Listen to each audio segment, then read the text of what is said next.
Okay, so welcome to our conference, which is going to be about the power of autoethnography to foster foreign language teacher identity in learning and teaching the colonial practices. So today you're going to be with Tania Sanchez, Nicolas Rocha, and me, Camila Baquero. So just let's start by reminding the concept of autoethnography, which for just in 2018 he said it's basically like a tool to construct and reconstruct the connections between personal lived experiences and the social-cultural structures. So let's divide the word in three parts to understand it better. So first we have auto for the author's own experiences, then ethno for all the social-cultural aspects, and finally graphy for the study of a specific phenomena. So, with that being said, we can say now that the autoethnography has like three big moments. The first is to just observe or identify any social aspect or cultural aspects like beliefs, practices, relationships, or dynamics. Then we can analyze them as a second moment. And then we have the third moment, which is going to be the one we're going to be focused on, and it's the moment when we can critique those dynamics and actually take a part on it in order to construct our identity, in this case as teachers. So, can you go to the next one? Yes. As Jason also said, that's basically going to be, I mean, that the autoethnography is going to let us negotiate our own identities in the way that we can choose or just agree with in specific dynamics on the social aspect or just disagree or take part of it. So, if we think we can make it better or worse, or how can we just interact with it.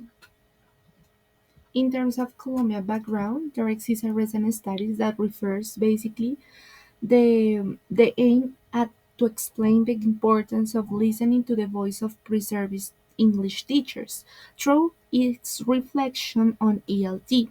There exist some authors that we are going to talk about, that is Monroy, Bonilla, and Samacá, Castro de la Hoz, and Castañeda Trujillo, that are the main important authors that have been research about that. Um, Monroy conceptualized his research using the findings related to pre-service English teachers' experiences during the teaching practicum. Similarly, Bonilla and Samacá in 2020 centered their study on the monitoring process of the teaching practicum and the position pre-service English teacher assumed towards the teaching practicum, studying that the work developed by Castañeda Trujillo and Aguirre Hernández and Castro de la Hoz contributes basically towards the importance of being mentors in solving issues related to the teaching practicum.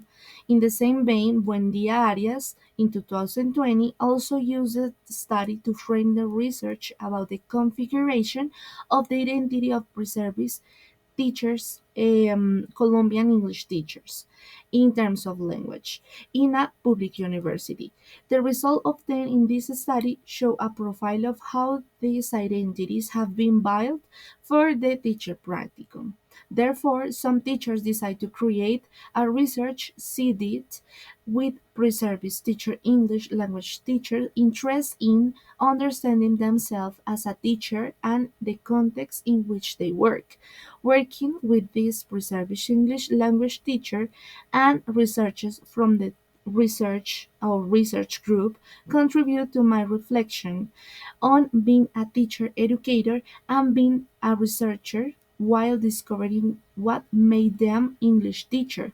One of the main advantages of personal narratives is that they give us access to learners' private worlds and provide rich data. One of the main features of autoethnography it is emphasis on the self, and it is the specific feature that entails the problematical ethnical consideration of the methods. As a personal narrative is developed, the context and people interacting with the subject that to emerge in the reflexive practice. It is that the point or the key point when the problem of obtaining or not obtaining consent to be included in the narrative has to be considered. I believe it is the potential of autoethnography to contribute to others' lives and making them reflect on emphasize with the narrative present. Through reading a cultural or social account of an experience, some may become aware of the realities have not been thought of before, which makes autoethnography a valuable form of inquiry. Personally, I consider that any piece of research should have beneficial or practical goal for all the people involved in it. The purpose of autoethnography may be as a variety of topics it deals with. From diverse authors and personal experience, we also can recognize some problems or gaps when talking about teachers' identity. First off, we find that research methods focus mainly on an instrumentalized management of the data and don't give space for reflection of the individuals involved.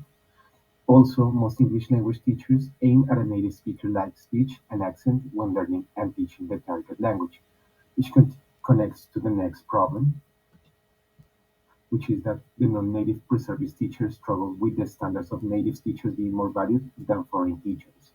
This happens when, for example, someone who hasn't completed a pedagogical training is paid more when teaching here in Colombia than someone that is non-native but has the pedagogical experience um, and works in the same area.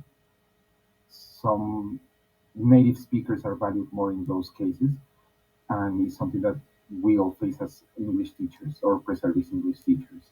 Also, by being a teacher and apprentice of the hegemonic language, in this case English, one tends to question one's position before social and cultural matters, and therefore showing aversion towards the own culture.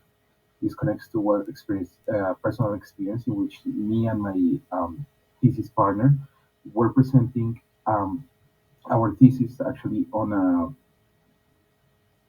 forum, and we were assigned to the incorrect group session, in which we were questioned multiple times how can you use English to decolonialize, or how to can you use it to fight against those hegemonic practices when you're actually using the same language. Of course, there are multiple methods, multiple authors that discuss that, but you tend to feel like you are using the language, well, a language that is mostly viewed as something that perverts and devours to some extent other cultures, such as ours, Colombian culture. Throughout ethnography, we believe that all these issues that I just discussed can be tackled and handled in some way, as we can see in the next conclusions. First, well, the benefit of an autoethnographic work as pedagogy and as a research method is related to the teacher's image, which means that through it, one can construct our own identity as teachers and linguistic identity as well. Pre-service English teachers, researchers as well, were assumed to be English teachers from an instrumentalized perspective, as we already mentioned.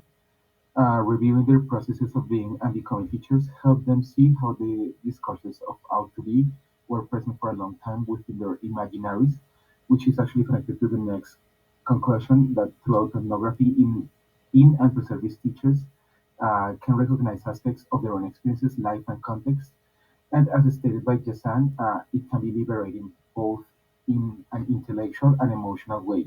Also through the recognition of our own identity, both as teachers and our own linguistic identity as non-native speakers, we can establish first new strategies to fight against these tendencies of valuing correctness and native-like use of the language, and also practices in terms of research in which as we already mentioned, every party involved will get some benefit from the whole process, and not only like people are viewed as just means to an end.